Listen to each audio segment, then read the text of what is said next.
나를 구속하는 것을 찾아내라. 무아.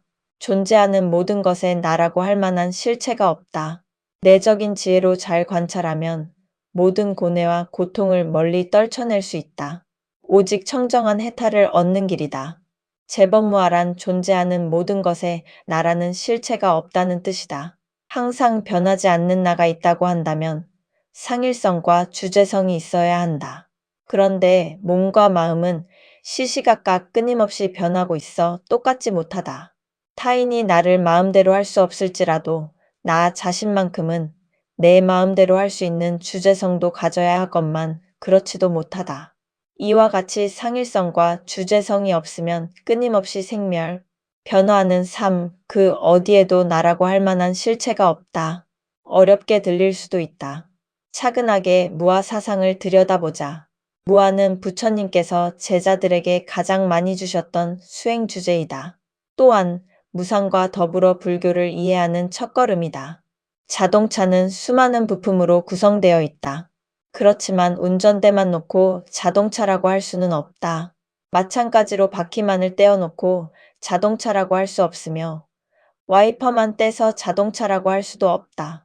그러면 자동차는 무엇인가?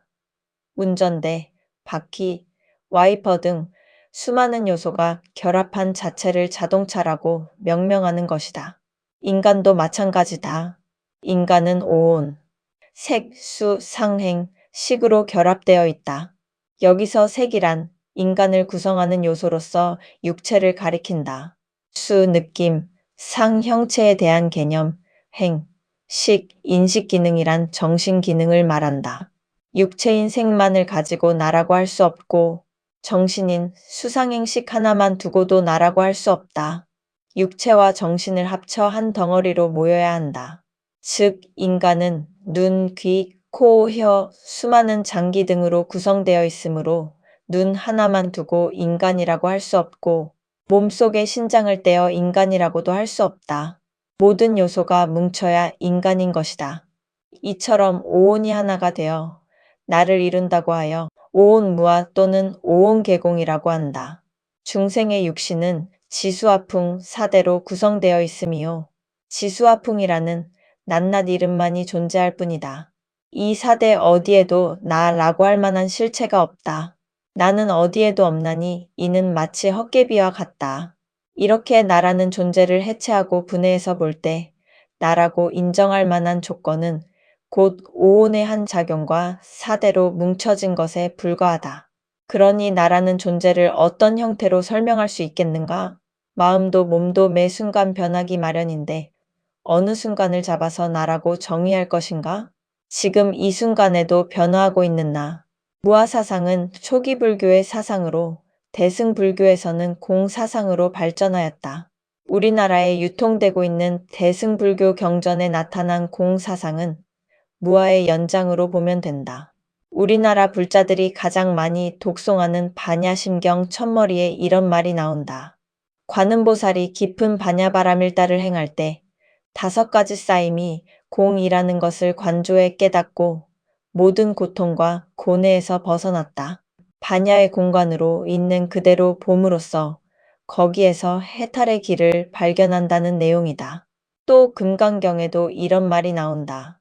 무아법을 통달했다면 열애는 이런 일을 참다운 보살이라고 한다. 우리 눈앞에 펼쳐지는 모든 현상은 인연생기에 의해 나타난다.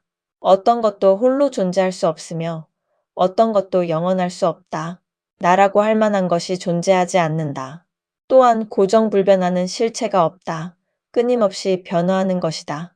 나로 예를 들자면 이 글을 쓰고 있는 잠깐 사이에도 몸 안에서는 몇 개의 세포가 사라지고 새로운 세포가 생겼을 것이다. 오늘은 외출하고자 했던 어제의 계획과 생각을 바꿔 글을 쓰고 있다. 아니, 방금 전에는 독서하고자 했던 계획을 글 쓰는 일로 바꾸었다. 이렇게 마음조차 잠시도 여일하지 못하고 순간순간 변하고 육신 또한 끊임없이 죽음으로 향해 간다. 무아는 무상을 바탕으로 하며 무상과 무아는 불교 사상의 시작이자 끝이다. 내 것이라는 생각을 버려야 산다. 한 개인도 내세울 것이 없건만 자녀를 자신의 것이라고 착각하여 마찰이 발생하는 경우가 많다. 또한 사랑하는 사람이라는 이유로 상대를 소유 대상으로 여기는 태도도 윤회의 원인을 만들어낸다. 법구경 제62번 개송에서도 이렇게 말하고 있다. 어리석은 자는 이 아이는 내 자식이다.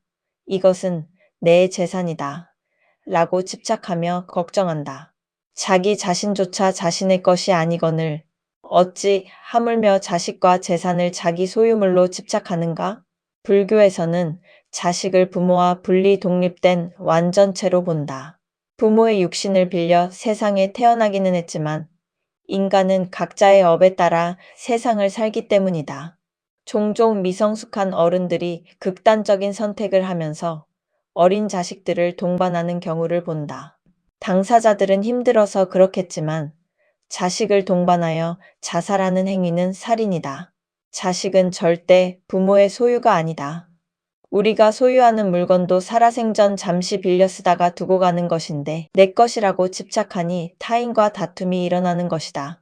이렇게 내 마음대로 되는 것은 없다는 사실을 외면하고 내 것이라는 개념에 빠지는 순간 고통의 늪에서 허우적거리게 된다. 근자에는 이혼이 늘고 있다. 특히 유명인 중에는 이혼하면 서로를 비난하는 경우도 잦다. 그런데 이혼은 둘만의 비극으로 끝나지 않는다. 양쪽 집안의 어른들, 아이들까지 상처받는다. 나라는 허울 좋은 자존감, 즉 아만 아상이 강하기 때문에 충돌하는 것이라고 생각한다. 보통 대인관계에서 발생하는 문제의 발단도 그 중심에 나만 있는 데서 생긴다. 자신과 뜻이 맞지 않으면 상대를 나쁘다라고 평가하고 비난한다. 부처님께서는 지나치게 자기 집착이 강한 사람에게 암안심을 극복하기 위한 수행법으로 무아를 제시하셨다. 무아 사상을 연기 사상과 연관해 생각해보자. 모든 존재는 여러 조건과 관계 속에 놓여 있다. 우리가 사는 세상사도 그러하다. 모든 존재는 조건에 의해 잠깐 형성되었다가 조건에 의해 변화한다. 다시 말해, 눈앞에 벌어진 현상들은 인연에 의해 나타났다가 인연이 맞지 않으면 흩어진다. 사람과의 관계도 모든 것은 인연에 의해 잠깐 형성되었다가 인연이 닿으면 흩어진다.